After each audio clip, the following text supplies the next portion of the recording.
mettiamo là. Buondì. Ciao. Buongiorno. Allora, noi facciamo acqua. Allora, io Ok. con matita così casomai possiamo cancellare. Ok. Allora, noi Tu abbiamo... segnati quello e l'altro, che sono i più grossi, Allora, e poi c'è uno là. Sì.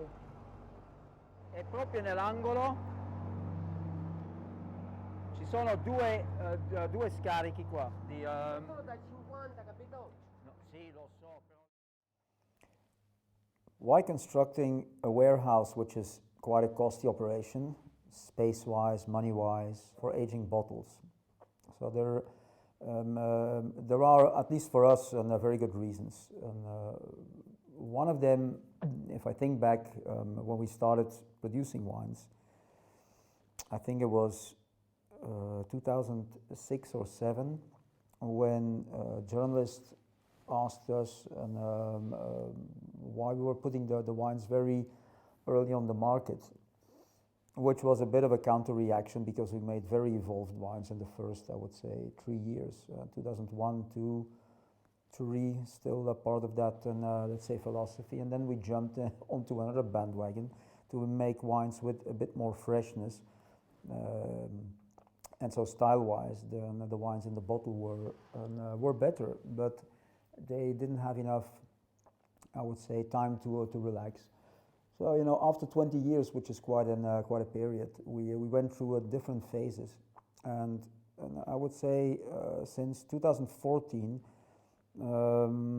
we were trying to find a way to make the wines last also longer. I'm not complaining about the wines not lasting longer. Actually, it's funny. I think the day before yesterday, I got an email from a person that was so fond of 2014 Monte Carlo, which is like just unbelievable how fresh it is, how crunchy, and how incredibly lively the wine is. Not because it's re-fermenting, but because it was so incredibly good and on the fruit and precise.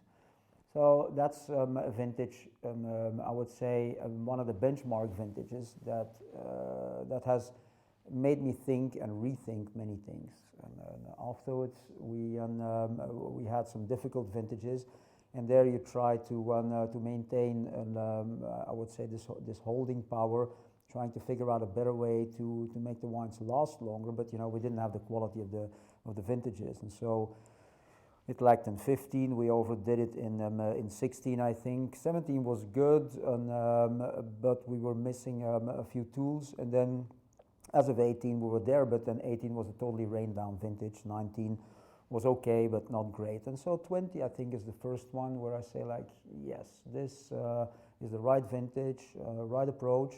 And so we give the wines longer time before they hit the market for reasons of making the wines more closed and more tight, and also longer lasting, which means extracting a bit more, working more on the tannins without being gross tannins, and having fine tannins, more elegance, but also bottling in the in moon phases and zodiac, which makes the wines more compact and more closed in order to give them in time the right openness.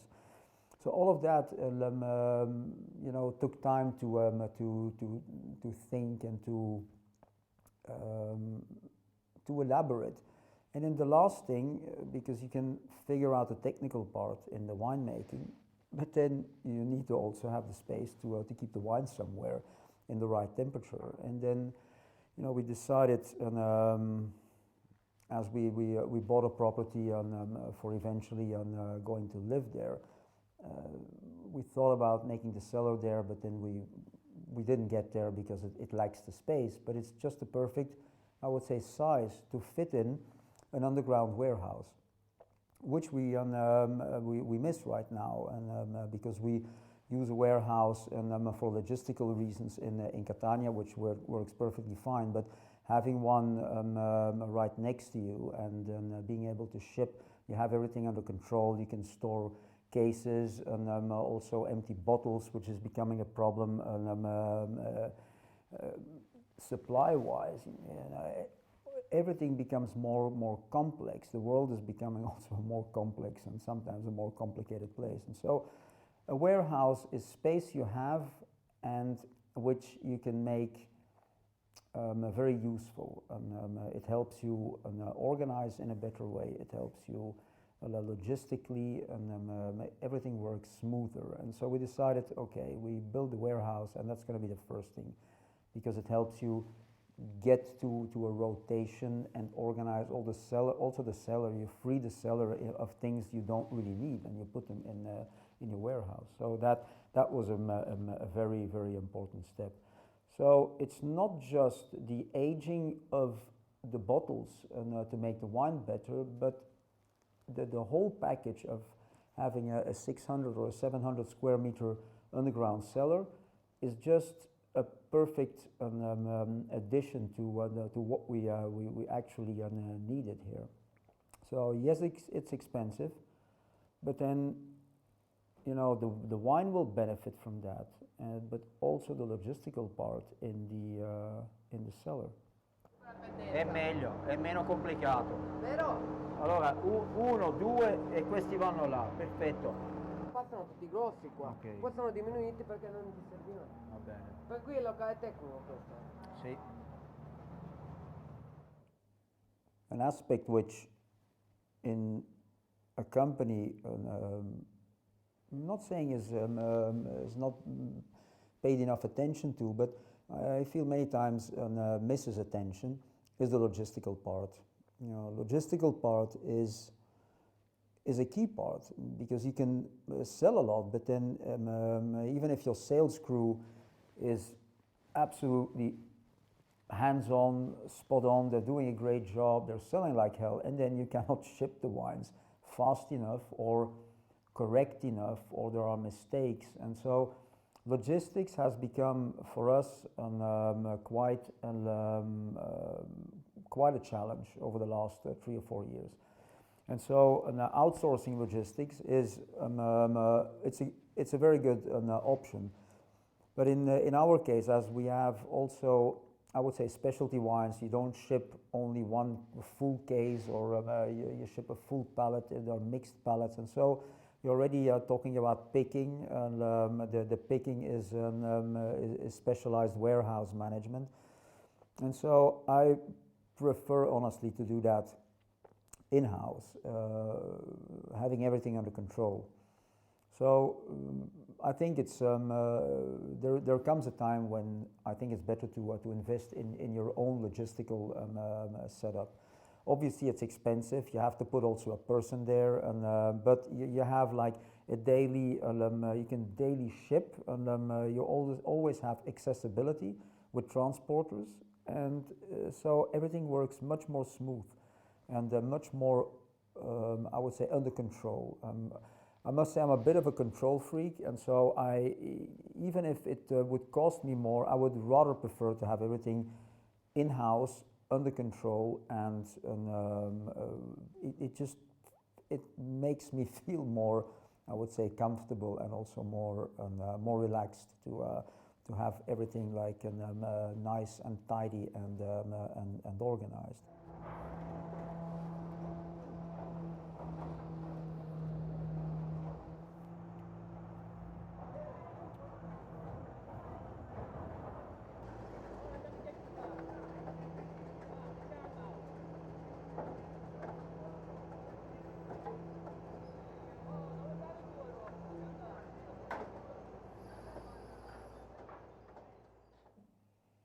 Since a few years, we have also demand like, do you have this 2014 vintage of Magma and others? Like, yeah, it would be nice to have those bottles, but very honestly, we don't. And there are vintages we don't have bottles anymore, because I don't even know where to put them anymore. The cellar of our private house, which is quite small, it's choke full. I might get in maybe another 100 or 200 bottles of something, but I cannot store enough bottles in historical vintages, great vintages, wines that you want to keep for tasting in the future. for example, tests, vinification tests, and we can do all of that now with the warehouse, and that will be an incredible advantage in 5 or 10 years. We can taste the wines and wines that are vinified in a certain way to improve the quality. All of that can be traced and tracked. You know, that it was up to now, it's just physically impossible. And you know, it's also nice to keep at least 100 bottles of every wine away, 120, maybe 200, and some magnums. But you know, the question is, where are you going to store that? So I wouldn't have a clue. We just don't have the physical space to do that. So that is a great advantage. We not just for the wines that come out, you give them more bottle age. They're smoother, but also I would say the vinification tests we can do. We can put those bottles away, which is always minimum 400 to 500 bottles. There's always a minimum critical mass that you have to produce. Otherwise, you don't have a real reference point. You know, you cannot make like 20 liters of wine because the volume oxidizes, and so it doesn't represent any reference point. So you know that doesn't make sense. So you need to have at least 400 to 500 liter, which gives you a good idea of what can be improved or whether something has improved compared to what you were doing previously. So you know, and it opens up lots of possibilities, and then and other options to not just the storage and the logistical advantages. So that's going to be great for the future. You know, it's especially for I would say the next generation, for Clara, Arturo. If they want to continue, then they will have a historical bottle references, which they can taste with clients or for themselves to understand what I was doing or not doing, and to improve that. And that's important. Il punto, sentilo appunto l'aria compressa sulle piante.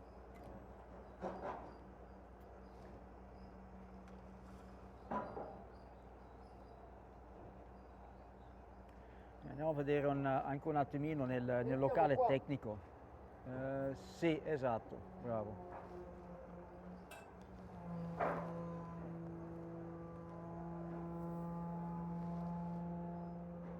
Poi l'aria compressa avevi messo anche qua un pozzetto da qualche parte, no?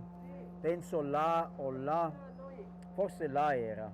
Avendo i rilevamenti fatti qua, ammetto che loro smontano, no, abbiamo detto così prendevamo le misure e vedevamo dove centrarla. Può essere anche centrale qua sotto, l'etichettatrice è centrale qua sotto. Questa la possiamo mettere qua. Da lì parte e ridistribuisce. Giusto? So some aspects, you know, they make me think whether all of this is worth it. You know, especially the time and energy that goes in. Besides, you know, the manufacture of constructing, there's also the investment of your technicians. You know, at a given moment, I thought I was going to be able to do this myself, designing everything, and so up to a certain point, I arrived, and then you just feel like you hit the wall because you don't have, or at least I don't have a three-dimensional vision, and so I needed somebody that did the rendering on a computer to make things look easier and to have a better idea of the different levels, the construction, but also technically on how to construct. So I do love the mechanical, physical part of such a project, but then I'm not a technician, and so I need to also follow the legal parts. You know, people also ask, why didn't you build this warehouse in blocks like the pyramids? Like, yeah, okay, great idea, I think so. But then go and find yourself technically an engineer that can give you an exact calculation of the compression and also the resistance in earthquake situations. Nobody does, you know. So, you know, at a given moment, you tend to reconcentrate, and so this whole project, which you know has started end of 2017, and we started to think theoretically. The volumes were okay, and then we started to to fit the old structure, the new warehouse, everything together. You know, the first map which I'm looking at right now, it's 2018, and then today we're 2021. Okay, let's skip like 6 months of COVID and or even a year. Let's take that out. But you know, that is more than 2 years we have been projecting, changing this whole project in a meticulous way. And even right now, when we're constructing and in the last phase, we're still doing modifications in a project, because you cannot, at least I cannot, I think it is very difficult to figure out everything. Even if you have experience and you put all that experience in there, you know what you need, but then you move in the physical space, like right now all the spaces are starting to be shaped with the walls and everything else. So that makes you rethink, and then and so the theoretical part always goes hand in hand with the practical part. And I'm sure that when everything is finished, we will refinish in another time and different aspects of the building. It's an incredible process, and I'm actually really happy that that I'm working with an architect. Moreover, Giuseppe Merendino, the architect, has become a real friend, and he's a close person, because you know it clicks. It's very it's really nice to work with people when you work at the same frequency. You know, it just, you think of something and somebody perfectly understands you, and but he puts this also in a different light. He looks upon things from sometimes a very aesthetic point of view, and I look at things from a very practical point of view, and both things together, when they fit, you know, it sparks. You know, it's like when Etna erupts. It just makes you smile. It makes you happy, and so this whole process has been just absolutely incredible. And since 2000, figure out, you know, early end of 17, the whole 19, 20, and 20, even during COVID, we had the time to rethink other things. And so, you know, in the midst of this absolutely devastating period, and you know, at least we had this positive energy of using the time and making that project even more performant and better, and it looks also better aesthetically. So yeah, it is unbelievable. You know, 3 years, and we will finish, let's say, the first part, and this year, I hope right before the harvest in September, and then the historical part, the storage, the finishing of the access, the old winery where the barrels were, will be used for the historical storage, but that will take another year before we finalize and complete also that part. So it's not going to be a snap bang finished, and it'll take a few months and more. And I would say, to finish everything, we're looking at, I would say, 3 years with all the external part, and the trees around, and when everything fits and has an aesthetic and value and a historical value, like the place used to be, where you don't even see that there's a warehouse, but you're standing on top of it with grass and with a vineyard planted above it. That's going to be nice. Maybe I've also grown gradually much more sensitive to the aesthetics of a place, an environment, and so I don't want to ruin that. I want to maintain that and actually give it even a more profound dimension, and also a new an updated dimension. Like, I don't want to just maintain an old building because it's old and for its historical values. I also want to give that an actual value of today's world, and with all the value of what that building and that architecture represents historically, and to Etna. So that is something I'm very sensitive to.